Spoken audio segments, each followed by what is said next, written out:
Let's do this thing. I'm Aaron. I'm Alex. And we're two in the booth. Welcome into this week's discussion, this time for lively baseball banter. Got a lot of things to talk through this week. Epic debuts, wild card shuffling, and a fun trivia game for one co-host Alex as we get later into the program. All of this in an effort to set you up for a weekend of wonderful baseball. And so let's just dive right in. We've got some things of note that took place over the last week. Specifically, let's talk about this epic debut and the games that have followed. So this is the time of year where hotshot prospects start getting called up by teams on the edge. You know, that they're looking for a little kick in the backside. You know, can we get over the hump? Can we make the playoffs? St. Louis Cardinals aren't really on the edge. They're kind of on the outside looking in, but what the heck? Throw some stuff at the wall and see if it sticks. And they called up a dude by the name of Josh Baez, and he proceeded to make history in his debut. He did. He did.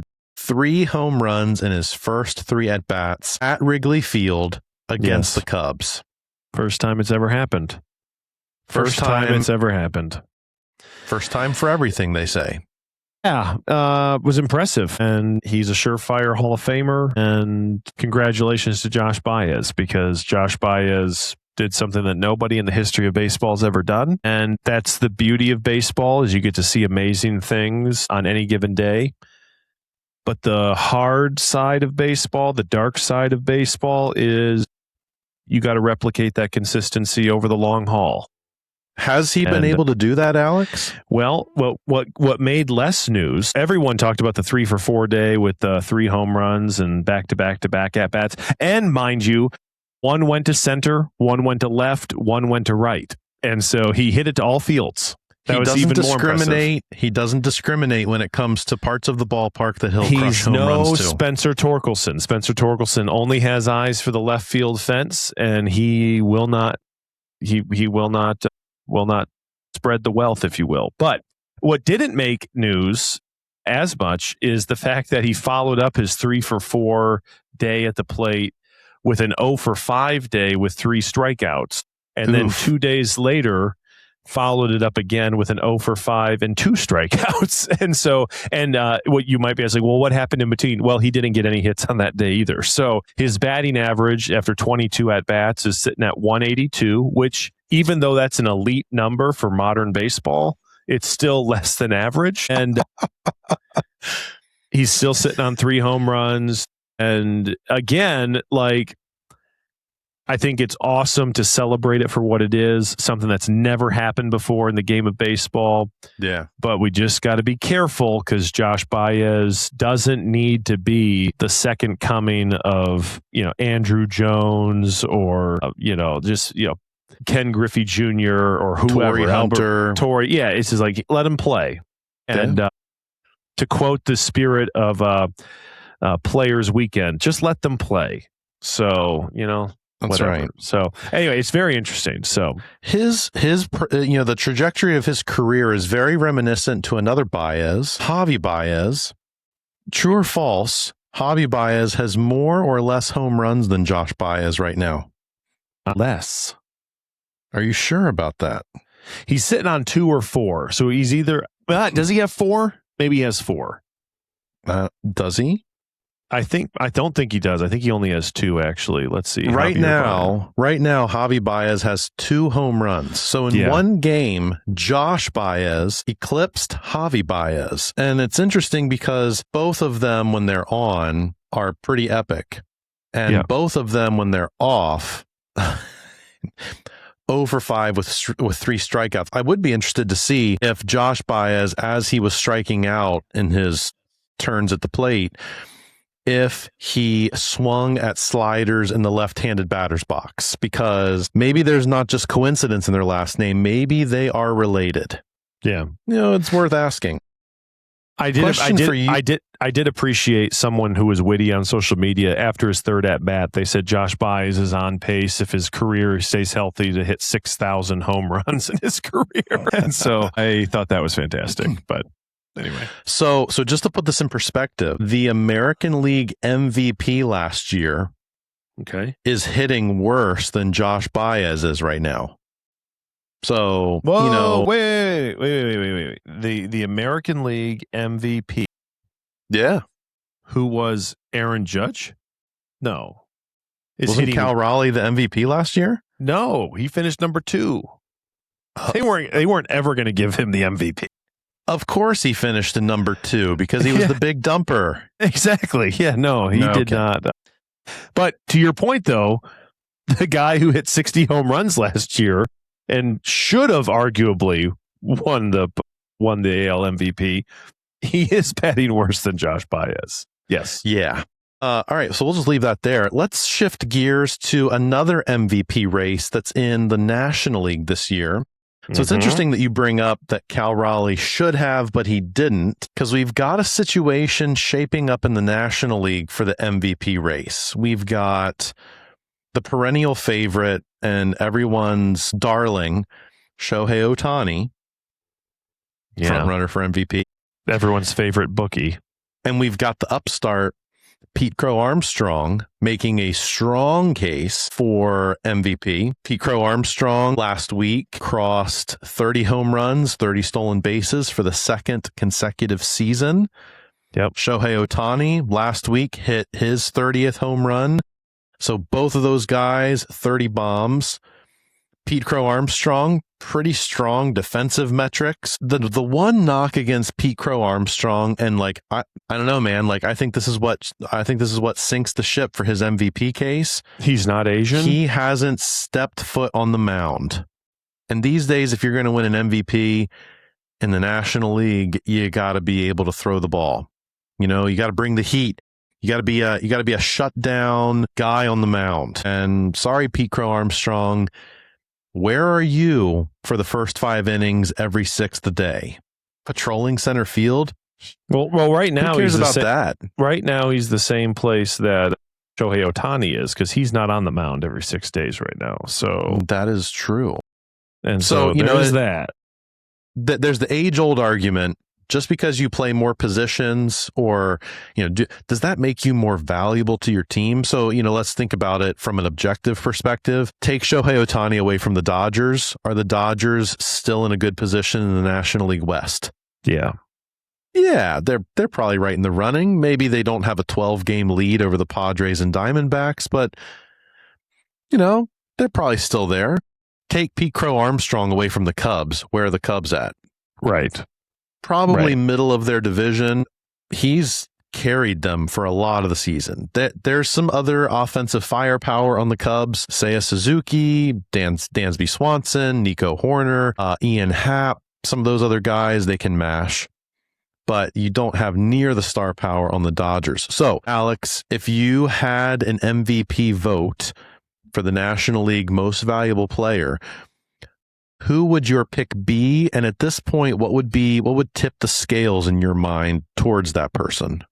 So if I could vote right now, and again, I think for this particular race, it's good that we have another 30 maybe 30 games left to play still to try to, resolve this and figure out who actually will win it. But if I had to vote right this minute, I would vote for Pete Crow Armstrong. One, because you look for players to have that MVP moment, and he just had that moment this last week when he hit the leadoff home run for the Cubs and the walk-off home run for the Cubs in the same game, and that felt like just a moment. And I would tip the scales, if you will. I could make an argument. Now, yes, he doesn't pitch. Shohei also doesn't play the field. And Pete Crow Armstrong is an elite center fielder. He is. And so he's playing the field every game. And then also, as far as base stealing goes, Shohei has 7 stolen bases. Pete Crow Armstrong, like you just said, has 30. He's just passed 30-30. That's not in the purest definition of the word, they're both 5-tool players with different tools. Yeah. So yeah, the pitching is a tool. The arm is a tool from the mound. But the glove, the speed, Pete Crow has that. Plus, you factor in, again, the purest definition of the word, which again is not the MVP is not who's the most valuable to their team. It's who's the biggest stud in the stable as far as the league goes. But I think you could make the argument that Pete Crow Armstrong has done enough to win the MVP to this point. Yeah, so I would agree with that. I think it comes down to it would be something. If Pete Crow could find a way with what's left in the season to get to a 40-40 season, I think that would open and shut the door. I was literally just about to say that. If he found a way to get on a tear and 40-40 this season, yes, I think the scales, I think it goes from a 50-50 coin flip discussion to like 75-25. Which is doable, right? It's 9, he needs 9 home runs and 9 strikeouts with 40 days of baseball left. Yep. It's doable. And on the other hand, they've been talking about Shohei Ohtani coming back and pitching off, doing bullpen sessions and other things like that, and him coming back to pitch. And my thought is, if he comes back and he pitches well down the stretch and PCA doesn't get 40-40, I think you'll see the scales tip the other way. For Pete Crow Armstrong's sake, I hope they shelve Ohtani for the playoffs. And just, hey, we'll trot him out for the playoffs, because by that point, the MVP race is pretty much all but stopped, right? We don't really consider the performance in the wild card and division series and championship series in the MVP discussion. They have their own MVPs, right? You become a NLCS MVP or World Series MVP. That's outside the regular season MVP. So we'll see. It's an interesting discussion. We'll see what happens and the rest of the way. In the famous WAR discussion, or the infamous WAR discussion, right now, Pete Crow Armstrong has a whole point to the good on Shohei. He's at 7.8 WAR. Shohei's at 6.8 WAR. Yep. So on the WAR department, PCA would be viewed as a more valuable player than Shohei Ohtani, which apparently in the age of analytics, that's like that you're looking past a lot, I think, right now to just, at the bare minimum, I would hope it's a close vote, but it's like you have to to just bypass all that and just give it to Shohei is a disservice to the season that Pete Crow Armstrong has put together. So that's me. Yep, absolutely. All right, so let's shift gears a little bit. We had Field of Dreams last week. Yeah, we talked. Yeah, and all of that. Yeah, that was fun. Sure. Did you see the ratings came out? I did not. What did give me the bad news? Please pray it's bad news. The least viewed Field of Dreams game in 3 years. Just over 1.6 fans tuned in to watch. Good MLB, read the handwriting on the wall. Yep. Get it off of Netflix and let's bring it back to mainstream baseball. 100%. Bring it back to local channels. Bring it back to cable, NBC, ESPN, ABC, Fox. One of those guys, have them carry it. Watch the numbers soar. The other thing, though, the Phillies haven't lost since that game last week, Field of Dreams. So that's fun. The lead in the NL East is down to 4.5 games on the part of the Braves Phillies. All sorts of fun things to keep an eye out there to all of our Braves fans who happen to listen. But that got me thinking. So they asked a couple questions to the players during the Field of Dreams game. And I'm curious what your answer to this question would be, Alex. If you could play catch with any player in Major League Baseball history, who would you want to play catch with? Any player in Major League Baseball history, who would you want to play catch with? Now, there's a couple answers to that question, right? Are you going for just sticker shock value, or are you going for nostalgic value? Player you grew up loving, watch play? It depends on how you answer that question. If you could play catch with any player in Major League Baseball history, who would you want to play catch with? Do you have a bullet in the chamber already? I've got several. Let's provide a little bit of clarity. Let's segment it. Let's go pre-1980 and post-1980. Okay. Okay. Someone pre 1980, if you could play catch with, you'd want to play catch with. Someone post 1980 that you'd want to play catch with. Babe Ruth. Okay. Babe Ruth was the most popular answer from the players that were surveyed. Bunch of them. I just want to play catch with Babe Ruth. Okay. Yeah. Post 1980. Post 1980, I'd say Ken Griffey, probably Ken Griffey Jr. But like that's like the shock sticker value. Like this is okay. So you want a deep track here? Like as a Tigers fan, I grew up during the terrible era of the Tigers, and they're arguably not any much better than they used to be. But like the player that I just wanted to play or would like play ball with more than anything else was Bobby Higginson. Oh yeah, the boy from Philadelphia, and I think he was just like I had his poster on my wall. Like I would love to have played catch with him, just because that's like he was my player. So like that has to count for something. Absolutely. And so, but if you're going for sticker value, it's someone like Ken Griffey probably would have been right up there. And then if it was like today's game, like someone who's actively playing, I would say Josh Baez. Yeah, right. That's in all seriousness though, like a Javi Baez, because like he's just like a pretty chill guy. Like someone like that would be a cool guy to play catch with because he knows baseball. He's not like some of these guys are just prima donnas. And again, Babe Ruth was probably the ultimate prima donna, but it's See, here I was expecting you to say, you kind of carved out the modern day who's still playing. I was expecting you to carve that out so you could throw Justin Verlander in there. Because, he's post 1980s and like you went with the sentimental pick. But I also know from our conversations, JV's pretty near and dear to your heart. Started his career in Detroit. He's back now, still playing.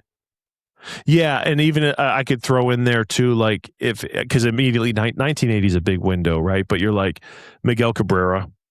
Oh yeah, Miguel Cabrera would be the guy to like. I'd love to have him like throw ground balls to me at second, and I could just throw it back to him at first or something like that. Like that'd be kind of fun. Yes, maybe be like, hey, you know what, Glaber? This is how you throw the ball from second to first. Yeah, exactly. Yeah, exactly. Yeah. On my end, I think I would want to play catch pre-1980 with Mickey Mantle. And get drunk with him after the games and stuff? No, that's Joe DiMaggio. Or here's the wild card. Play catch with Doc Ellis. Oh dear. That could be next level. And then on post 1980, I was going to say Griffey. My second option would be Derek Jeter. That'd be pretty sick. I'm a pretty tall guy, so to throw grounders to him at shortstop and catch the throws from short over to first, that'd be pretty sweet. And then if we're going with a modern day player, I think I'd want to play catch with Jacob Misiorowski with a catcher's mitt. Just make sure that I am safely and adequately equipped to play catch with Jacob Misiorowski. That'd be pretty cool. That would be. So I don't know. I don't even know if I have little to no I was catching. It was an old interview of Barry Bonds, and Barry Bonds was talking about it when he was the hitting coach for the Marlins, and he's like, it doesn't matter if you're throwing 100 miles an hour or 120 miles an hour. There's a glove back there catching the ball every time, and my mindset was I just wanted to change the glove for the bat. That's all I wanted to do. I don't know if I have any interest in catching a 102 mile an hour pitch. Like, I don't have any interest in doing that. Like, because I'm not cut out for Major League Baseball. Cool, because I'm just like, I would love to watch you catch a 102 mile an hour fastball. You would. I would love to watch that. I don't know if I would want to be with the glove on my hand. But anyway, that's just all right. That's my personal take. So here's a fun piece of trivia. So I've seen this thing going around on social media where a guy goes up to an active player who's like a leader in a particular area and is like, hey, you're one of the top 10 guys. And like, so for example, they interviewed Kenley Jansen. And they're like, hey, you're one of the top 10 you're in the top 10. Stop there. Stop. Saves. You stop right there. Kenley Jansen isn't a leader of anything. He's not a leader of men. I'm just pick somebody else. Pick somebody else. Kenley Jansen can't be the example because that boy is a bum. Anyway, and they were like, hey, can you name the other 9 that are, can you name them in relation to your proximity? Yes. And he was able to pretty well. So what I want to do is I want you to pretend that I'm Kenley Jansen. No, that you are Cap Anson. Cap Anson. Cap Anson is number 5 on the all-time career RBI leaders of Major League Baseball. My gosh. Okay, you're Cap Anson. Can you name the other 9 all-time Major League leaders in RBI? Albert Pujols. Okay, he's number 2. Ken Griffey. Ken Griffey is not on the list. Not on the list. Miguel Cabrera is on the list. Miguel Cabrera is not on the list. No, he's not on the list. He is not. Manny Ramirez. He is also not on the list. All right, we're going to go back in the data. Babe Ruth. Babe Ruth is number 3 on the list. Yeah. So you've got you at number 5, Cap Anson. Albert Pujols number 2. Babe Ruth number 3. We'll go Mickey Mantle. Mickey Mantle is not on the list. Hank Aaron. He is number 1 on the list. There you go. So we got number 1, number 2, number 3, and you, Cap Anson, number 5. We need 4 and then 6 through 10. Barry Bonds. Barry Bonds is number 6. He's got 1,996 runs batted in. Okay. You, Cap Anson, had 2,075 runs batted in. Nice. Okay. So we're thinking. So we need 4, 7, 8, 9, and 10. All right. So give me. You got a modern-ish player and 4 oldies. Yeah. Like modern players, number 4. And then the 7, 8, 9, and 10 are old. Okay. Like all pre-1980-ish. Pete Rose? Pete Rose is not on the list. He's a hits guy. He's not a home run guy. Man. This guy, all right, number 4. Jim Thome? Nope, not on the list. Number 4 is give me a team.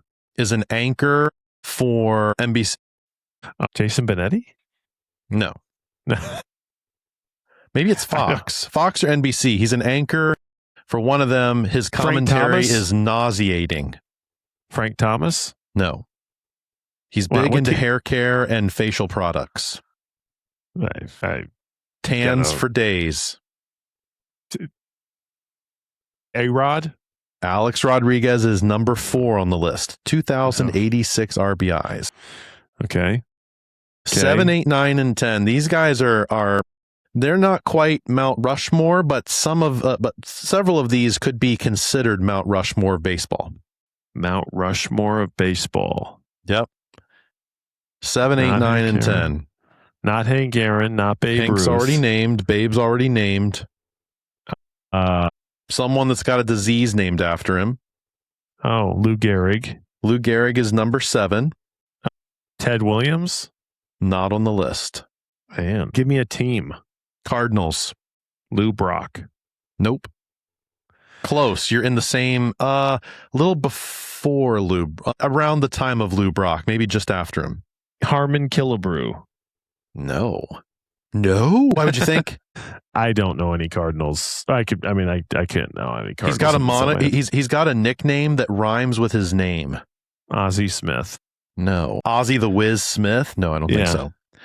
Yeah. Stan the Man Musial. Oh, Stan the Man. There you go. Stan Musial. 1,951. Okay, the last 2, numbers 9 and 10, are old. Skippy Henderson. Did you just come up with that name? Yeah. Doesn't even sound like a real baseball player. No. Well, sounds like a single A affiliate player. Oil can Boyd. No. Okay, as soon as I give you these 2, you're going to face palm, okay? Ty Cobb. Ty Cobb's number 9. Okay, Ty good. Cobb. Good save. Number 10, a lesser known but still great baseball player from old days. Who do you play for? His last name is an animal. Bear Bryant. No, that's his first name with a last name animal. Last name animal. Yep. Pokey Reese. What animal is named Reese? Fish. Something fish. Nope, not fish. This is a land animal, a mammal, Bear. if you will. Camel. No, tiger. how about Jimmy Fox? Jimmy Fox. That's well, there you go. Yeah. Okay. All right. Well, I feel like I've successfully stumped you for the day, and That was great. we can move on. Next week, feel free to insert me as one of the 10 and have me try and fill them out. It was an interesting deep dive, and I'm curious to you, our listener, how well did you do with naming the other 9? Better than me. Better than me. That's for sure. But okay, that leads you to my trivia game. Okay. As we sit here, the Minnesota Twins would be playing in the playoffs if the season ended today. Okay. And how cool is that? That the Minnesota Twins. It's cool. It's very cool. Super cool, actually. Can you name the shortstop for the Minnesota Twins? They just swept the Atlanta Braves. Yep, his last name is Zara. Zara or Zava. He might be a player on the team, but not their everyday shortstop right now. He's not. Interesting.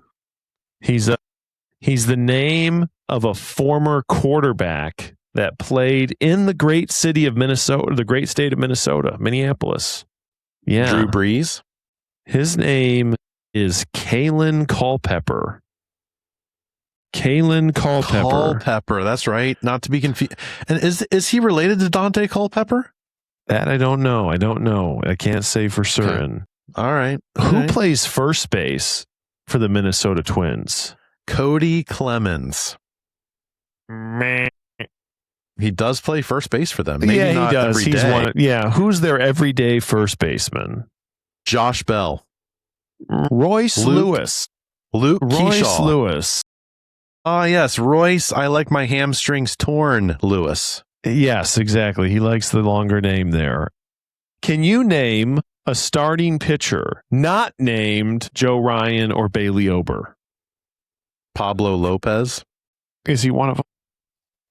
He is one of their starting pitchers. He's on the injured list, but he is one of their starting pitchers. Taj Bradley would be another one. Taj Bradley, former top prospect of the Tampa Bay Rays. Good for the Minnesota Twins in a really just devastatingly bad American League.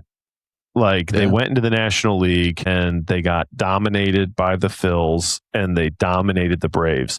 You as a Phillies fan have to be eternally grateful for the work that the Minnesota Twins have done in the last week. 3-game swing, all thanks to the Twins. And there's a buddy of mine that went up to Minnesota, and I think we need to put the Twins ballpark on our must-visit list. Target Field? We need to make it the target of one of our visits to a ballpark. I heard that the sight lines at Target Field are amazing. It is one of the most, the quote was, it was the best ballpark to watch a baseball game at. That sounds sublime. Not the entertainment. So the person that went is, a Philly person. Because Citizens Bank Park's better in terms of concessions and stuff to do and exhibits and all that kind of stuff. But if you want to watch a baseball game, his statement to me was no better ballpark in all of baseball to watch a baseball game at. Yeah, I could throw a list of ballpark that wouldn't be in my top, probably. I had a chance to go to the Great American Ballpark in Cincinnati over the weekend and saw the Cincinnati Reds play the Miami Marlins. You had a pretty fire pitching matchup for that game, right? Game was over in about 2 hours Nice. with Chase Burns and Sandy Alcantara on the mound. Nice. Yeah. just Thoughts on Yeah. Cincinnati Reds ballpark? meh. Was it really the great American ballpark? Yeah, no. Having been to Toronto this year and, Oh. Comerica Park on the regular, great American ballpark, nothing to write home about, really. What was the thing that made you the most meh about Great American Ballpark? The sound system was terrible. Really? So they it kept coming in and out. Names are like, and now up to bat, Cruz. And you're like, nice, classic. And it's a ballpark. Everything seemed, I don't know. It seemed really scrunched together. But the feel of the stadium, concourse was nice, decent food options, nothing like to write home about though, nothing like out of the ordinary, just kind of just regular ballpark food. There's nothing that was like, oh, this is Cincinnati, and well, that's pretty much true for the city. I mean, this is what is Cincinnati? Right. No, I wasn't impressed. I'm not like itching to get back to Cincinnati for a baseball game. So well, maybe we need to make plans to road trip to Minnesota. That would be a good jaunt. I'm envious. There was a guy I knew back in the day who did a road trip. He began in Minnesota, went to Milwaukee, went down to Wrigley and the south side of Chicago, and nice. And then went to Cleveland and Detroit along the way. And I'm like, what? And then ended in Pittsburgh, I think. And I'm like, what a trip that would be. Yeah, it would be. What a trip. But anyway. Speaking about trips, there's going to be some teams on the road this weekend. As we think through the schedule for this weekend, let's check it out. So this weekend, we've got the Braves Brewers facing off. As excellent as it was for you to watch the Brewers just manhandle the Dodgers this past weekend. No, forget that. I am excited. I'm excited to watch the Brewers at home hopefully dismantle the Braves, all while the Phillies dismantle the Cardinals. And maybe by the time we record next week, the Phillies are tied for or slightly in first place in the National League East. How amazing would that be? That would be fantastic for you, and I would be nothing but happy. What was the matchup that you were getting ready to highlight? The Tigers-Royals? Well, no, I would just say, how do we not talk about the fact that in a regular 9-inning game, the Milwaukee Brewers beat the Mariners 22-0 the other day. Oh, that's like one of those scores that if you are a Mariners fan, or I'm sorry, if you're a Brewers fan, you're like, dude, this is amazing. And if you're any other baseball fan, you're like, ugh, that was ugly. Yeah, absolutely. No, that's the premier matchup of the weekend is the one you highlighted. After that, Cubs Mariners. You're kind of stretching to figure out a matchup that's noteworthy. So an interesting matchup is Twins Padres. You highlighted the fact that the Twins are in the wild card.